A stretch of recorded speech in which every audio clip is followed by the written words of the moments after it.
and the old well to be properly abandoned. You know, we did have the question come up about outdoor use or small agricultural use. We've also heard these types of questions in Richland. And I think the answer to that is that we're going to have to look at this on a case-by-case basis. If there is another well on that site, we're required to ensure that there's proper backflow prevention and proper devices in place to ensure that there's a hard disconnect between the two systems.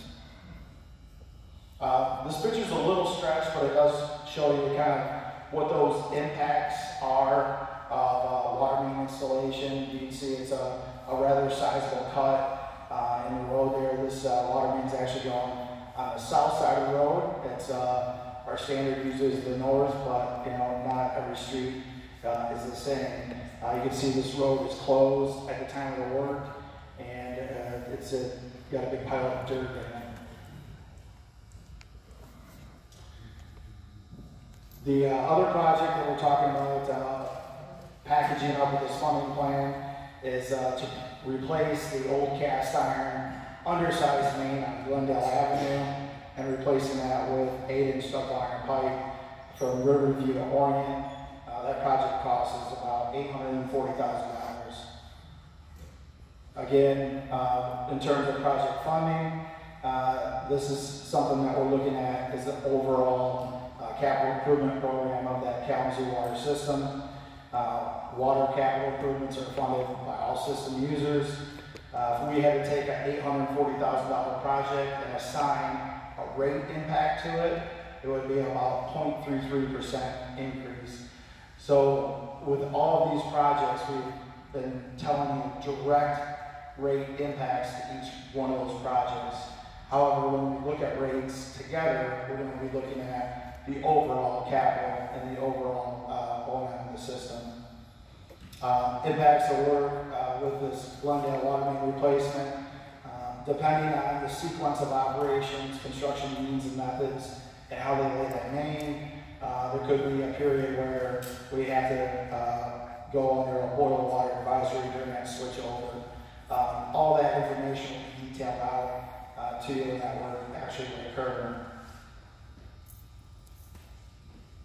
So we're going to kind of bring it back to summarize now all the projects that we have in play for the submission of a 2020 drinking water revolving loan fund. We've got Kalamazoo area lead service replacements, that's $9.5 million. There's a rate impact to that, about 3.7%. We've got Cooper Township water main extensions, $10.4 million, 4% rate impact there. Glendale water main replacement, $840,000. You'll see that rate impact, and then we're not talking about it here tonight because we wanted to direct our discussions with folks that are in this area, but we'll be over in Richland on Thursday talking about main extensions there, and that's 0.74% rate impact. So when we add these all together, this total funding package that we're applying for is $22.7 million. The total overall rate impact of these projects is 8.86%. And to put that in scale, if we had to do these projects without funding assistance, you would be looking at least 11.5% or more. So you can see a definite savings there of going with these funding. Now, this savings does not recognize principal forgiveness. We don't know if we qualify there for that yet or not, but that is another possibility.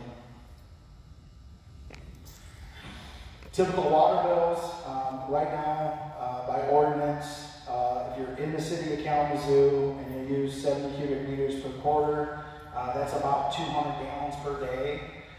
Your water bill would be $54.54. That same water bill, if you're out in the township, what we call our out city rate, it would be about $83.83. So with the $22.7 million in additional projects, we would estimate that direct rate impact would be about $483 per quarter in city and about $743 recorded in the township. As we talk about rates, I just want to re-emphasize that rates are more complex than just looking at 1 or 2 or 3 projects and assigning a percentage increase in that. We have to look at water sales from last year. We have to look at our debt coverage requirements. We also have to look at our O&M requirements. Then when we're done looking at that, we then look at projects moving forward, bonds, and when principal forgiveness, or excuse me, principal's due versus when the interest on bonds are due. And there is usually some smoothing that happens with rates in terms of that because some of these projects will carry on into additional years. So with that, we'll open the floor for questions that folks have. I have 2 numbers up here too I just want to share with everybody. One is a lead hotline, and the other one is our water quality hotline. We can go back 2 slides. Yeah, let's take questions in order of the projects. Okay. This one? Yep. Okay. So we'll start, I guess. Just to keep questions and answers so that they're not too disjointed, if you don't mind, what we'd like to do is take questions kind of in the order of the project. So the first one is if we have any questions on lead service line replacements. See one right now.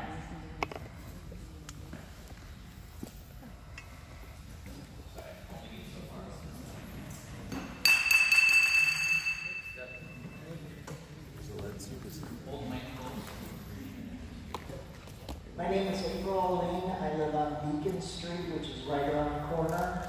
I see all this work being done to replace water lines.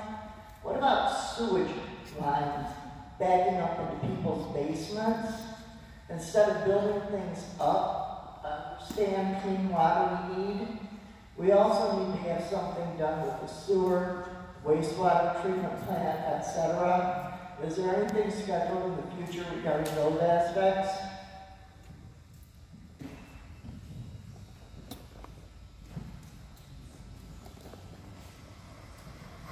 Yeah, there's just like we're seeing a lot of projects here tonight that are planned out for the drinking water system. There's a lot of projects in the works and projects planned out for the wastewater system as well. We have that information available in the budget packets that are available on the City Council website. I can also tell you, offhand, that we've got a lot of programs and projects in play, and that if you're interested in that, please visit our City Council website, and most of those are detailed out. And there is a lot of work going on the wastewater side as well.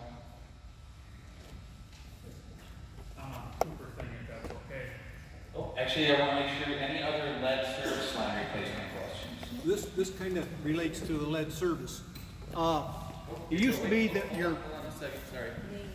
Thank you. Tim Jansen, 5794 North Riverview. It used to be that your city water rate would allow for summer usage. And they used to use January, February, and March as your base rate. Is that still in effect today?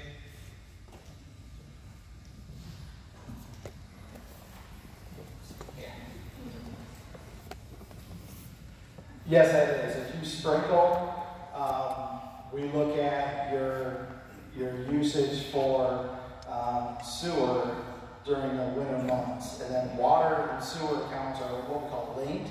So when the water goes through your bill, when the water goes through your meter, that then generates a bill, and sewer is linked to that. So in terms of your commodity charge, you would pay your commodity rate based on your water usage for sewer.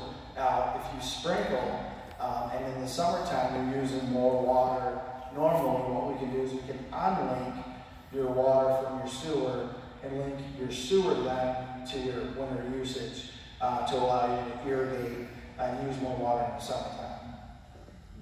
What if you don't have sewer?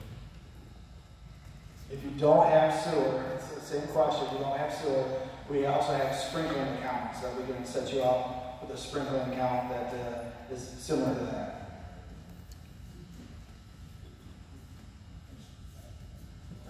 Lead service line replacement question? Okay, thank you.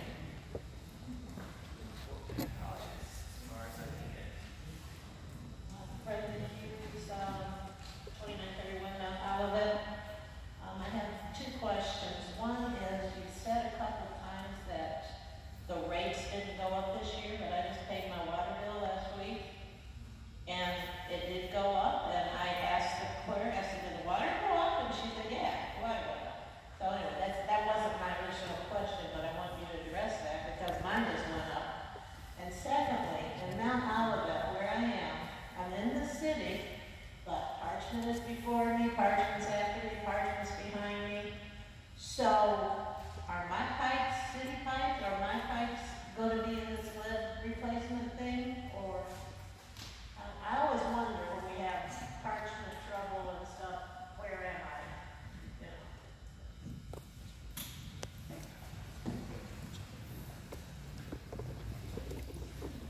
So first to address the question about the water rates. So when we transitioned from 2018 to 19, yes, there was a 4% structural water rate that was enacted, a 4% rate increase. But when we talk about 19 to 19 or 19 comparison to Parchment, we did not raise rates because of Parchment.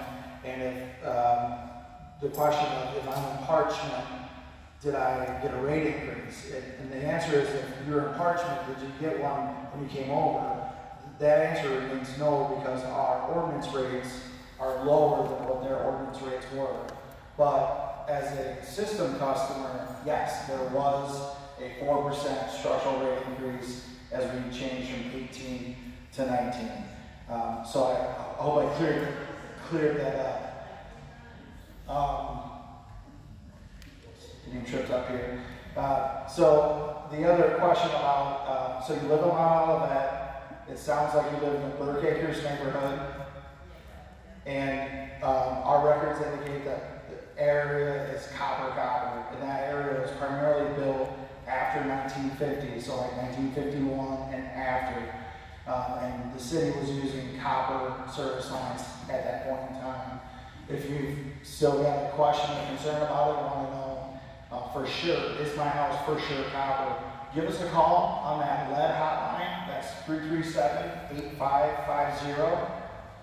And give us your address, and we'll be able to look up the material type for your home and tell you right over the phone what we have verified in our system.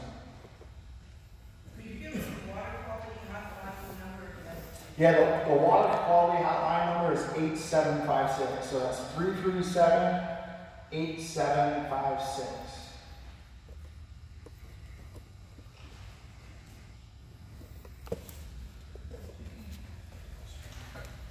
My name's Tom Deaver, and I just have a quick question, whether with all this information, the slides that we saw, and if there's any kind of a PDF documentation that we could download to get the information as to the project, what we saw tonight, the different meetings that they're going to be coming on, all the data on that website. Yes, sir. Yeah, we should have this. I don't see anybody here from IT, but we should have this on the city's website. And I'm getting nods from the county that we will have this on the county website. This presentation is meant to be a public document, so we'll share that publicly through our website to make sure that is available to you. And if Cooper Township and Parchment are listening, we'll give it to those municipalities as well for them to post on their websites as well. So there should be multiple areas for you to be able to get that. Any other lead questions? Okay. Thank you.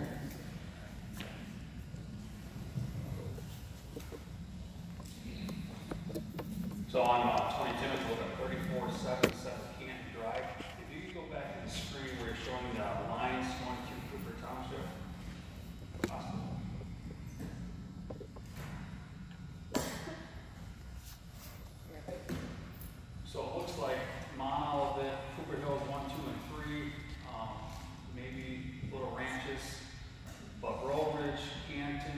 Deaver Drive, Nancy Ann Drive, none of those areas are gonna get water, is that what I'm seeing?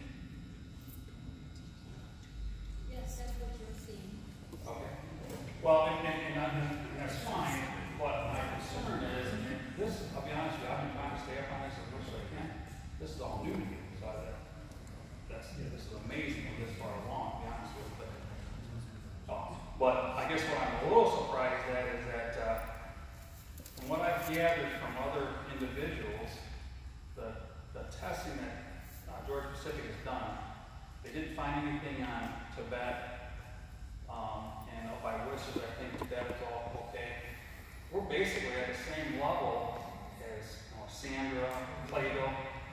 Who made the determination that we wouldn't get water?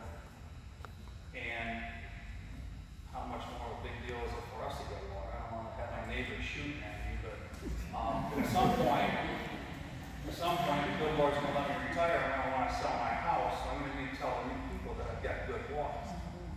The second thing is that maybe, I'm not sure if everyone knows how assessments work, but that $6,000, is that going to be done over 20 years? Is it going to be paid up front? When do they have to hook up once they do hook up? The other thing, I don't want my neighbors to shoot at me, but we're going to tear the roads up. Now's the time to put sewer in. Amen. Amen. So that's all I have to say. But if you could just answer that, if you know why Nancy Ann, Canton Drive, Chandra, Golden, and all those are not currently going to get water.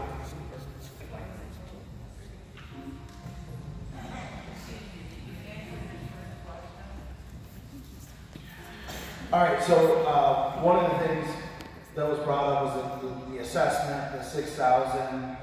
That's a service a fee. None of the projects presented here tonight have a special assessment component. Every project here tonight is proposed to be funded by rates. And the reason for that is utilizing that Kalamazoo regional water system and their ability, or our ability, to go after loan and funding opportunities that aren't available to townships by themselves, that aren't water system providers, that aren't a WSSN holder. So that's what's really unique about this funding opportunity, is that as we propose that here tonight, this is not a special assessment. This is not a special assessment hearing. We're not talking special assessment. We're just talking connecting to city water and then moving forward, paying your water bill.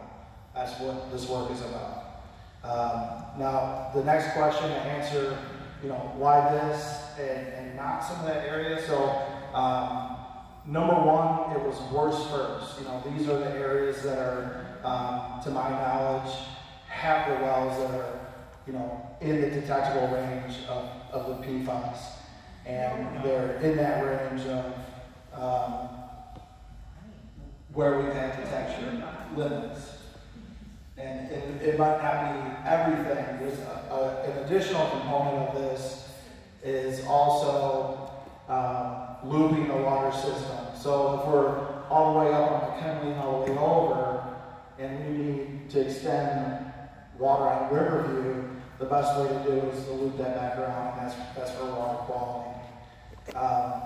And the comment on sewer, I won't answer that. The supervisor's here, so I'm sure you've heard the comment. I'm there on that. So I think what might be better for folks is if we could take proposed water main map and overlay that with, detectable PFAS in private wells, because that might be able to answer some of those questions of where the water main is in relation to any detection amounts.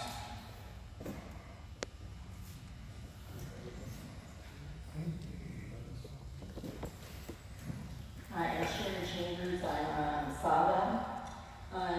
From this distance, my street looks like it might be red, but it's not as heavy a red as the ones around me. So I can't tell if that is going to get water. Now, as far as my knowledge is, no one on my street tested high.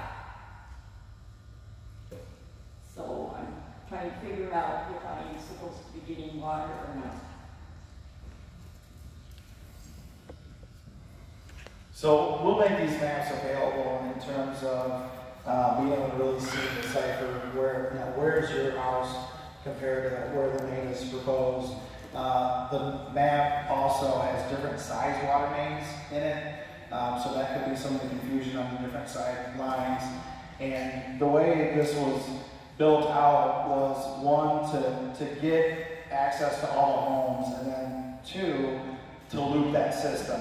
So it is very well and true that there could be water main going in front of a home, and that home doesn't have a detectable amount, but we need to close that loop on that system for water quality reasons.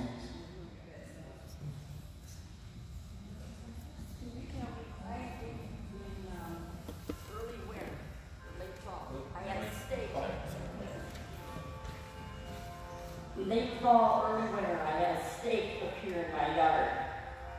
Have no idea who put it there. I just pulled it out past the week. I do have a picture of it. Can you tell me if it has anything to do with this? So that might be a survey stake. Or it could be a flag. It could be something related to well going in. That looks like a survey stake. Yeah, that's a survey stake. So that could have been us doing a survey out there, or it could have been the road commission doing a survey out there. But it was a survey. And when I say survey, I mean like we're out measuring distances and laying out lines and that sort of thing.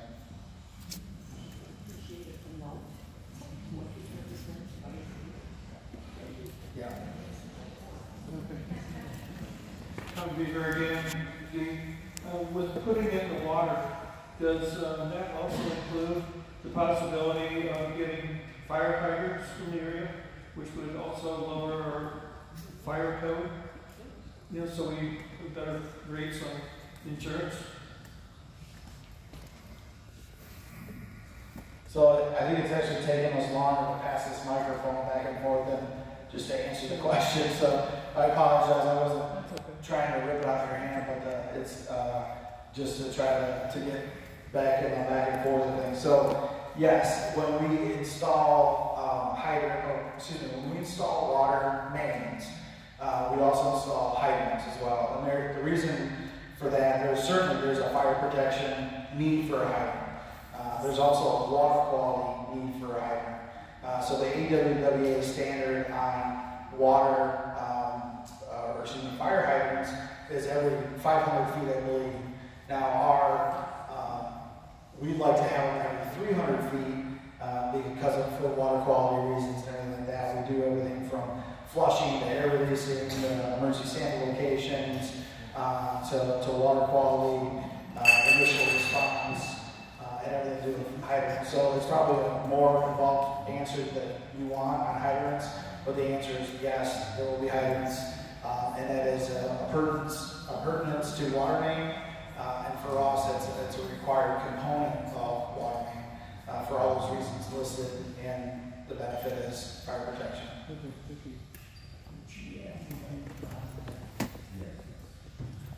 Sam Bishop, Springbrook. My question, I think you started to talk about this. There's a house on Riverview, just south of Springbrook, that tested positive for PFAS, but that's not on the proposed map. Is that part of that loop thing you were talking about? And is that a phase 2 that you're going to go out there later, and when? So that property on Springbrook with detection level, that's outside of this scope. And primarily for that is that for us to get water main that far north, we really need to continue north and be able to then loop it back, say, to Avenue or something like that. That's too big or too big of a scale right now for this project. What you see up here right now really is just trying to get water main to folks with detections and then loops back around. We do understand that there are some outliers in some areas, and that's going to have to be further studied and further assessed as we go. And when I say assessed, I mean figured out, not an assessment. So when would that be? Well, I think we're going to continue to study that. I don't have an answer in terms of when that project would go. I don't have an answer on whether that's feasible or not. But I think the first step for that is for us to model that hydraulically, and then to look at potential customers. One of the challenges with running water main just out on a road where we don't have customers is water quality. If we don't have customers connected to it, water is a commodity, and over time it can stagnate and we can start to have issues with it. So I think for us to study that, we would have to talk with Cooper Township. I think we'd have to get some direction from Cooper Township on what does the future look like in terms of growth, commercial use, future housing, all those kind of questions in terms of what kind of use is going to be available. But we're going to continue to study this. I think as the DEQ continues to study this contamination, this plume, where's it going, and once we have that run to ground or run to zero, we're still going to be studying and working through future expansions of this water service area. So I think to answer what you see right here, this is step one, phase one, and certainly there will be more steps and more phases to come.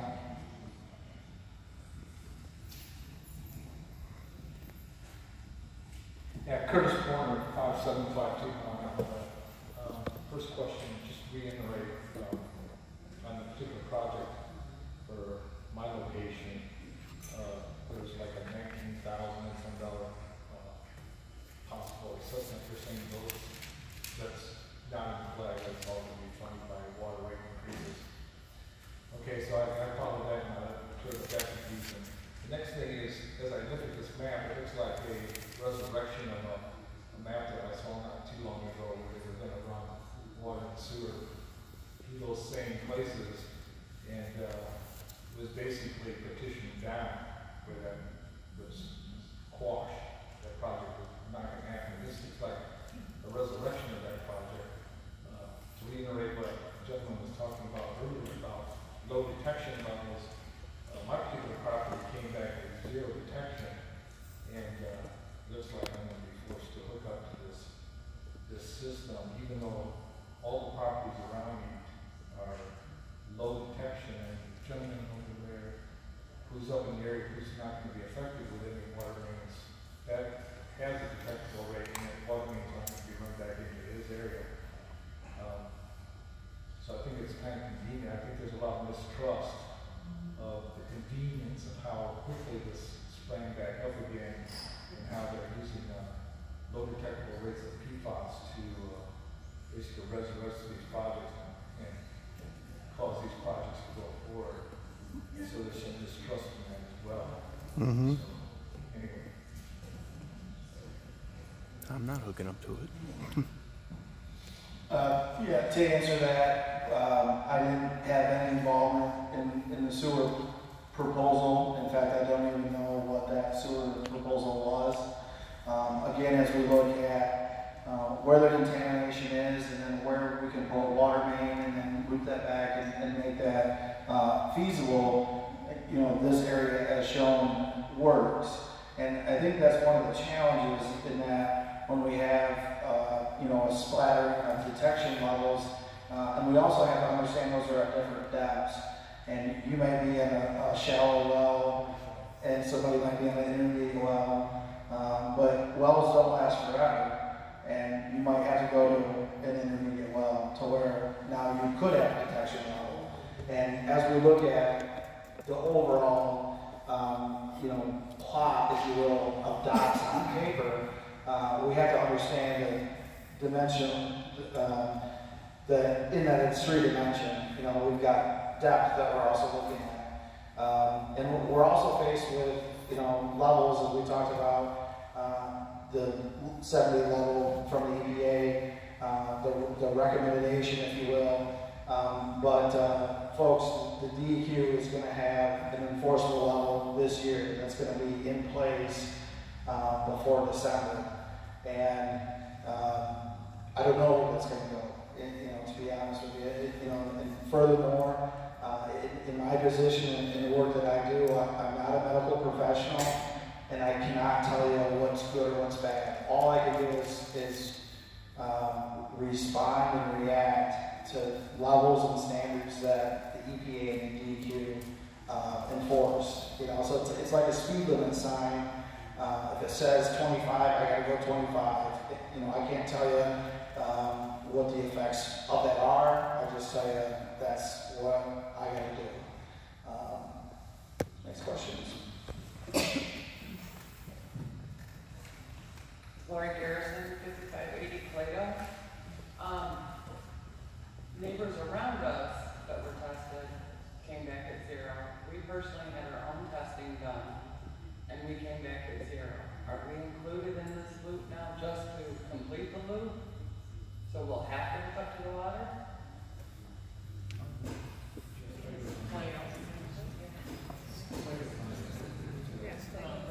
So I apologize, I don't have all my Cooper Township streets fully memorized yet. So that's it's been a bit of a challenge. I'm trying to look at this map just like you are. Okay.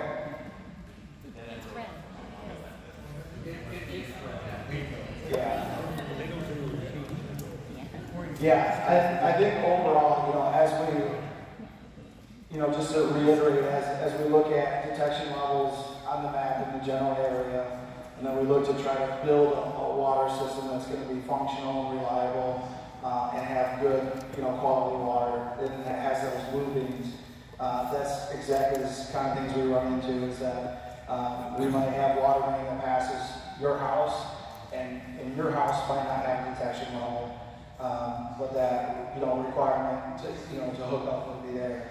And, you know, the good news is that, you know, with this water system in place, that it's not a concern for you any longer. It's not a concern if you're in a shallow well and that well goes out and you have to go to an intermediate well or a deep well. And I think it would certainly help folks out a little bit if we were able to produce a map with these point locations on it and show you where that main is. I think that's going to help understand this a little bit better.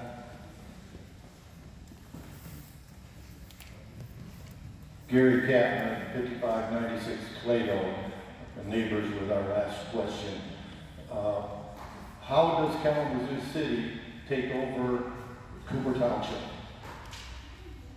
And, you know, where's the authority to move outside the city limits and come into Cooper Township?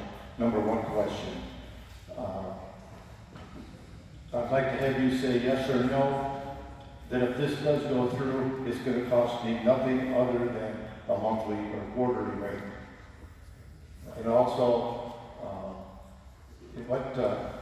what is there that we can do, those of us that have excellent water, deep well, excellent water, how do we make this go away?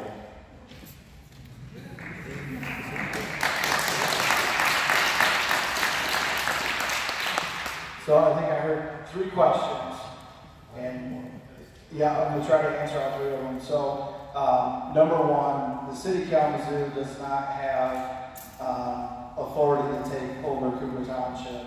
The city of Kalamazoo is the water system provider, and working in cooperation with Cooper Township, we have proposed a funding opportunity and a solution to PFAS contamination. So that's kind of how we got here. So you're saying Cooper Township representative and City of Kalamazoo have worked this out? We have worked together to create what is before you. Number 2, this is this funding as proposed, this funding opportunity as proposed. What we're showing on the screen today is not a special assessment. So if you are hooked up to this water main as shown, you move forward and pay your water bill. That is this fund. If this funding opportunity gets shut down and we have to look at another opportunity, that could come back up later. But what we're presenting here today is funded through water grants. So if I understand correctly, today's the night, the City of Kalamazoo is going to make a decision 6 days from now to make this happen or not happen. We have to get our act together in 6 days. And if the funding doesn't come through, and it's been approved, we're on the hook. So this, the city commission vote on the 15th is to submit this funding act. This is an application submittal. So certainly there's an opportunity for, and we have one of our Kalamazoo City Commissioners here tonight, Commissioner Dave Anderson, sitting right here. And that's a requirement of this meeting. And I think that he's going to take what he hears back to his, colleagues when they talk about this. So this is the funding application. This project is not guaranteed. This is to move forward with the application. Can I hear a vote? Who wants this in Cooper Township? Absolutely not.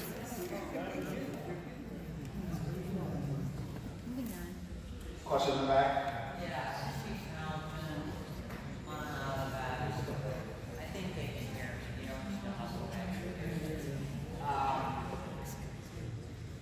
Water levels go up, water levels go down. That's got to have a lot to do with the fluctuation up and down the water as to who's got PFAS and who does not have PFAS. This is one way to overcome a situation, but it ain't a fix. Okay, have you investigated any further whole house filters, any further opportunities to fix this problem other than we don't want it. I don't need it.